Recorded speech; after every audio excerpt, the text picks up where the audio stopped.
selamat malam, salam sejahtera untuk kita semua. Kita malam ini bersama Mas Agus dari Serikat Buruh Konstruksi Indonesia yang kebetulan juga hadir ya di buku terbitannya Serbuk, Serikat Buruh Kerakyatan, karena SBKI juga merupakan bagian dari Serbuk. Hari ini kita bersama Mas Agus yang sekaligus sebagai sekretarisnya. Di sini nulis gonta-ganti mandor, Mas. Ya. Nanti teman-teman bisa cek di situ. Kita akan ngobrol soal situasi buruh konstruksi atau biasa kita sebut buruh bangunan ya di Indonesia, yang mana bagaimana kondisinya di masa pandemi. Sebelumnya Mas Agus bisa perkenalkan diri terlebih dahulu. Silakan. Perkenalkan, nama saya Agus Mugiono, kelahiran Semarang yang sekarang berdomisili di Gunung Kidul. Saya sebagai sekretaris di SBKI, Serikat Buruh Konstruksi Indonesia. Oke, Serikat Buruh Konstruksi Indonesia. Seperti apa, Mas, kalau keseharian ini kan Serikat Buruh Konstruksi, bekerjanya seperti apa sih buruh konstruksinya teman-teman ini gitu?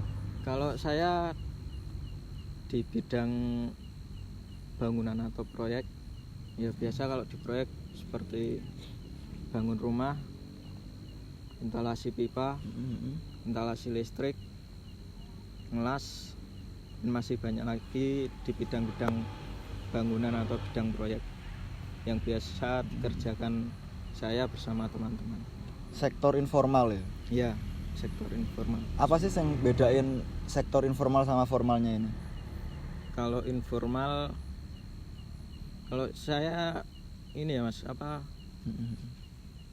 cuma kadang ikut mandor, gonta-ganti mandor itu tidak ada Kepastian kerja gitu. ya, kepastian kerja. Kadang kalau masa waktu proyeknya selesai ya selesai, kadang kalau masih lanjut, tergantung mandornya sama keahlian kita juga sih. Kalau mandor biasanya melihat keahlian kita bagus ya dipakai terus, kadang kalau enggak ya enggak dipakai. Kadang kalau masih proyek sudah hampir habis, kalau kita kerjanya nggak bagus ya kadang sudah di out. Dan itu nggak jelas juga ya keberlanjutannya kayak gimana gitu ya? Ya akhirnya harus usaha sendiri gitu ya teman-teman. ya, kadang kita harus berusaha lagi.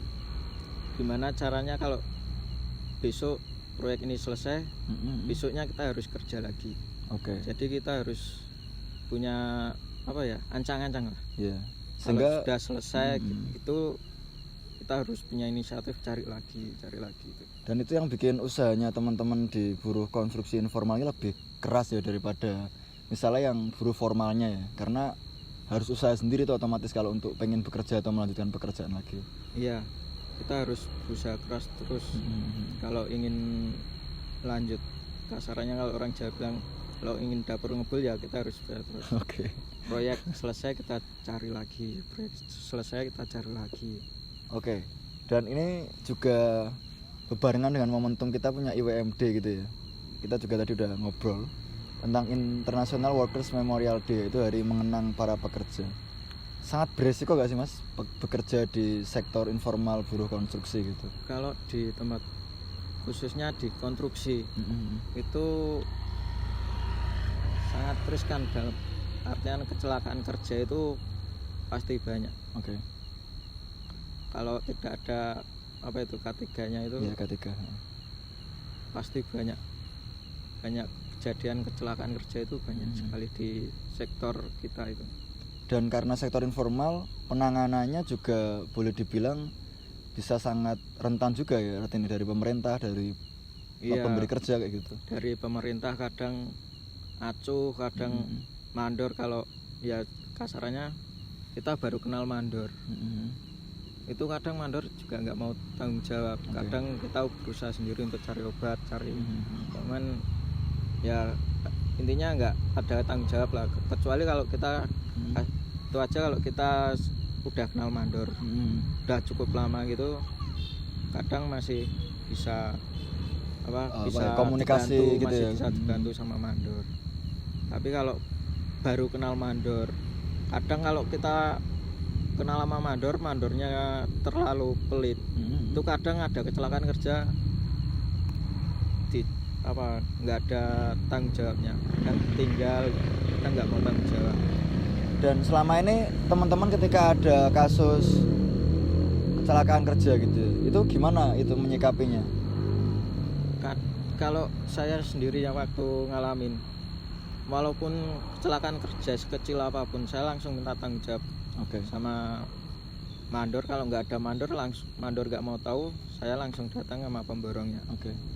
Artinya langsung seketika itu ya? Mas Agus, ini nggak di teman-teman buruh konstruksi informal tuh kalau bekerja itu kan biasanya ada tempat kerja yang di situ ini kayaknya nggak aman nih gitu, itu memilih untuk nggak kerja dulu nih gitu, memastikan tempat kerjanya aman dulu gitu, apa gimana? Kalau gimana ya Mas, namanya buruh proyek, aman nggak aman tuh kan namanya kita kerjanya nggak apa ya, nggak bisa dipastikan kerja terus atau enggak, karena ada peluang walaupun itu bahaya, kadang kami tetap ambil. Dalam artian tetap harus waspada, tetap hati-hati sendiri.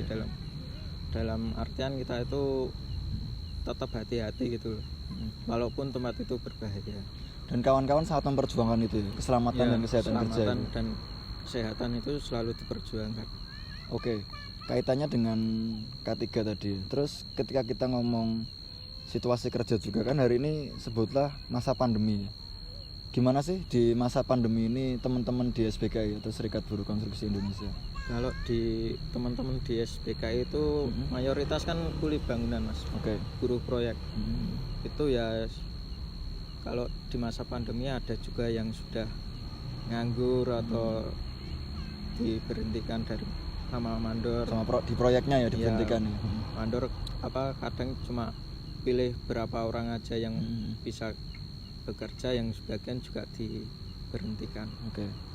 Dan bahkan cenderung sepi gitu gak sih maksudnya ketika pandemi gini, proyek-proyek bangunan gitu? Kalau proyek di masa pandemi ini sepi. Apalagi waktu masukin bulan puasa mau lebaran ini, walaupun tidak pandemi, kalau masuk di mau lebaran itu mesti sepi. Iya, proyek-proyek itu sepi.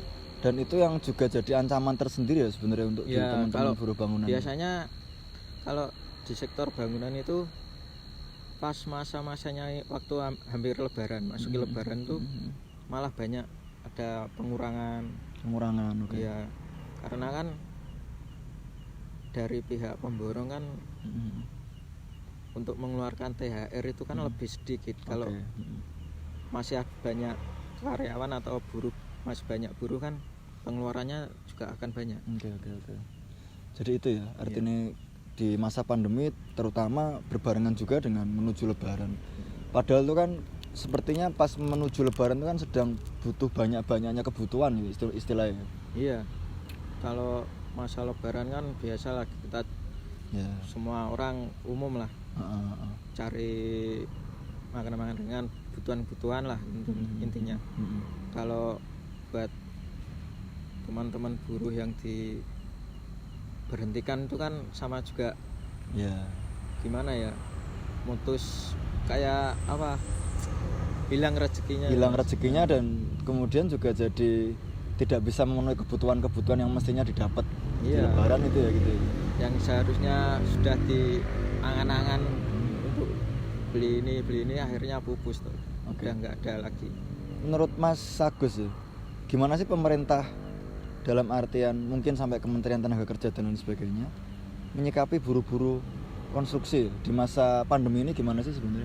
Kerasa gak sih ada peranan gitu? Kalau kayaknya seperti biasa Mas, karena ya, pemerintah itu gak cuek ya kalau buat pekerja buruh proyek itu. Apalagi kalau kami para pekerja proyeknya khususnya kan terlihat paling rendah sendiri. Kasarannya nggak ada lah pandangan dari pemerintah buat mensejahterakan para pekerja buruh proyek. Padahal mereka duduk singgasananya di gedung yang dibikin dari tenaga teman-teman buruh proyek. Oke. Iya. Sehingga sebenarnya gedung-gedung pemerintah itu nggak akan ada kalau tanpa Iya. peran atau pekerjaan dari si teman-teman buruh bangunan ini gitu. Nah, iya. Dan malah dalam kenyataannya seringkali dianggap yang paling rendah kayak gitu. Iya, kadang malah dianggap sebelah mata lah para buruh itu.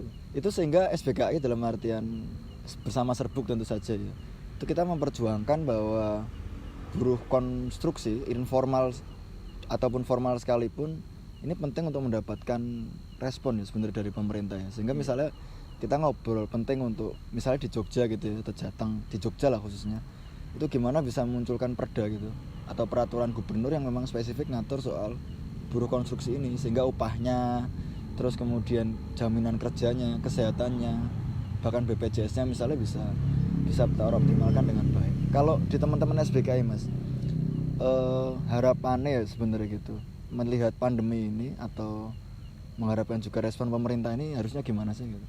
Kalau dari teman-teman buruh, khususnya teman-teman dari SBKI itu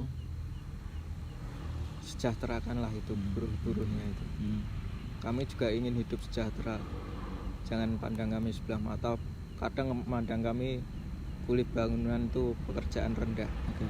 Padahal mereka tidak bisa tinggal kerja tempat nyaman tanpa ada buruh proyek. Ya untuk pemerintah itu kasarnya gimana ya?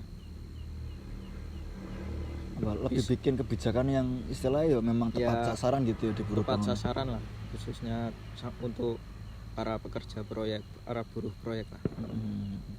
Oke, terus mungkin terakhir Mas ya, di sesi ini kita kan menyambut International Worker Memorial Day, jadi hari mengenang gitu para pekerja yang meninggal di tempat kerja. Dan ini juga ada di mayoritas di sektor konstruksi ya, atau di sektor bangunan kayak gitu. Itu apa yang pengen misalnya Mas Agus sampaikan di IWMD yang itu jatuh di 28 April gitu? Ya, yang saya harapkan semoga bisa berkurang lah korban dalam kecelakaan kerja, khususnya di tempat kerja.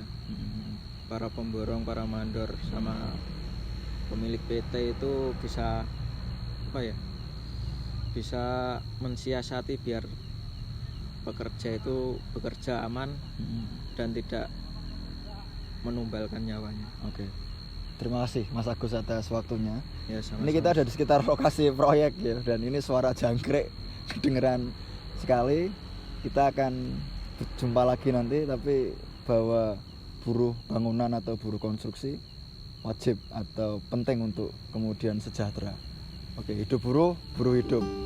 Terima kasih. Selamat malam.